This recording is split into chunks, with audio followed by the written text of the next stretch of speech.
No, saj veste, da ne bo šlo brez omenjanja Oplovih korporativnih odločitev, preveč so občutne v tokratnem izdelku. Kajti čeprav se sosedje na obeh bregovih Rena radi norčujejo drug iz drugega, ko gre za skupne koristi, znajo sodelovati. Je pa v novem Oplu čutiti, da je bilo sodelovanje še pred samim prevzemom očitno delegirano bolj z zahodne strani, kajti ta Opel, torej ta Nemec, je namreč bolj francoski, kot so novi Peugeoti in Citroeni nemški. V praksi to pomeni, da se bodo tisti navajeni Oplov v Crosslandu morali marsičesa na novo privaditi.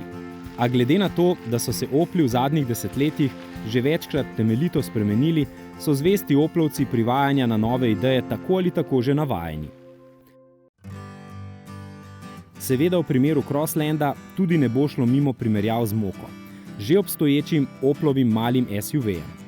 Pričakovati je, da bo Moka slej ko prej zaključila svojo zgodbo, a ta hip je še preveč sveža, da bi bilo to smiselno. A čeprav sta podobnih mer, sta mala Opla v praksi med seboj kar občutno različna. Mimoidoči so ocenjevali, da je eden lepši od drugega, a se niso zedinili, kateri je to. Po prostornosti pa je gotovo v močni prednosti Crossland, že v kabini, sploh pa v prtljažniku. Bolj občutne razlike pa so v vožnji. V tem primeru je v občutni prednosti Moka. Crossland je namreč izključno mestni SUV, zasnovan zgolj nezahtevnimi vozniki v mislih. Francoski bencinski motor je že v redu, izkaže se z nizko porabo, a kdor se veliko vozi po ovinkastem slovenskem podeželju, bo nemško Moko veliko bolj čislav. Še posebej, če rad vozi dinamično ali pa če se kdaj pa kdaj spusti v težje vozniške razmere.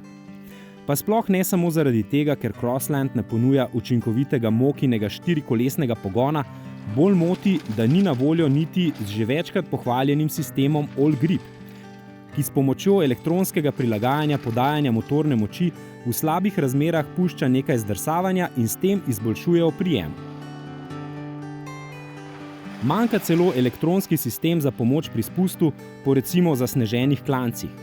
Oboje so Francozi zadržali zase, v sorodnem Citroenu sta namreč oba sistema na voljo. Verjamemo, da je zadaj korporativni razlog.